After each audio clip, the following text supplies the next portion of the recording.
UK में बीते कुछ दिनों में संक्रमण के मामलों में लगातार बढ़ोतरी के कारण चिंताजनक हालात पैदा हो गए हैं। वहां कोरोना संक्रमण के प्रकोप के बाद पहली बार कोविड के 1 लाख से ज्यादा नए केस दर्ज किए गए। प्रशासन लोगों से जल्द टीकाकरण कराने की अपील कर रहा है। इस बीच ब्रिटिश सरकार ने 5 से 11 साल के बच्चों के टीकाकरण के लिए फाइजर की कोविड वैक्सीन को भी मंजूरी दे दी है। इसके अलावा नए वेरिएंट ओमिक्रॉन की पुष्टि के बाद गंभीर हालातों से लड़ने के लिए यूके ने मर्क और फाइजर की बनाई एंटी कोविड दवाओं की अतिरिक्त 42 करोड़ खुराक की खरीद कर ली है। वहीं राष्ट्रीय स्वास्थ्य सेवा NHS भी वेरिएंट के प्रभाव के कारण गंभीर मरीजों में संभावित बढ़ोतरी के लिए तैयार हो रहा है। यूके में क्रिसमस और नए साल से पहले एक हफ्ते में 6,43,219 नए कोविड मामले सामने आ चुके हैं।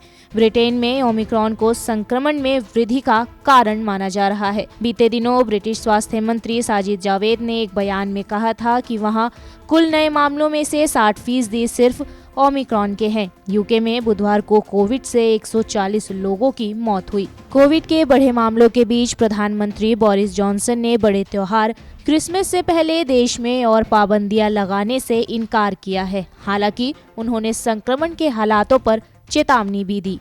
बुधवार को फ्रांस में 84,000 नए संक्रमित सामने आए। ये इस साल अप्रैल के बाद संक्रमण के सबसे ज्यादा नए मामले हैं और गंभीर हालातों ने सरकार को चिंता में डाल दिया है। सरकार ने साफ किया है कि यूके की तरह फ्रांस में भी ओमिक्रॉन के कारण दैनिक मामले 1 लाख से ज्यादा तक हो सकते हैं। उधर चीन, जो कि जीरो कोविड नीति के रास्ते पर चल रहा है, उसने कोरोना संक्रमण में अचानक आए उछाल के बाद उत्तर में स्थित शियान में लॉकडाउन लगा दिया है। इस शहर की आबादी 1.3 करोड़ की है। चीन के लिए हालात और चिंताजनक हो सकते हैं, क्योंकि 6 हफ्तों से भी कम समय में बीजिंग में विंटर ओलंपिक खेलों का आयोजन होना है। भारत में पीएम मोदी ने संक्रमण में इजाफे के शुरुआती संकेतों के सामने आने के बाद आज गुरुवार को उच्च स्तरीय बैठक बुलाई है। 23 दिसंबर तक देश के 15 राज्यों और केंद्र शासित प्रदेशों में ओमिक्रॉन के 236 केस सामने आए हैं।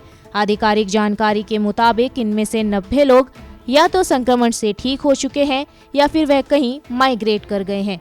भारत में गुरुवार को कोविड के नए मामलों में कुछ इजाफा भी देखा गया।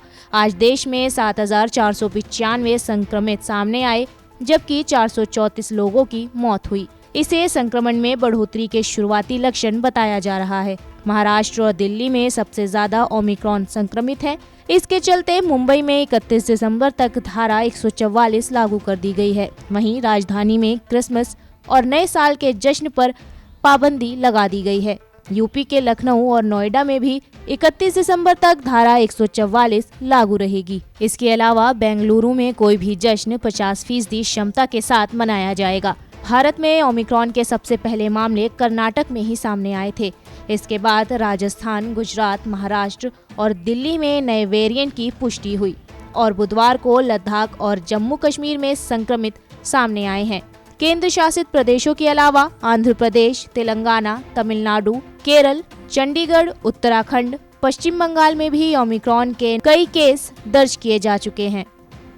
ब्यूरो रिपोर्ट, गो न्यूज़।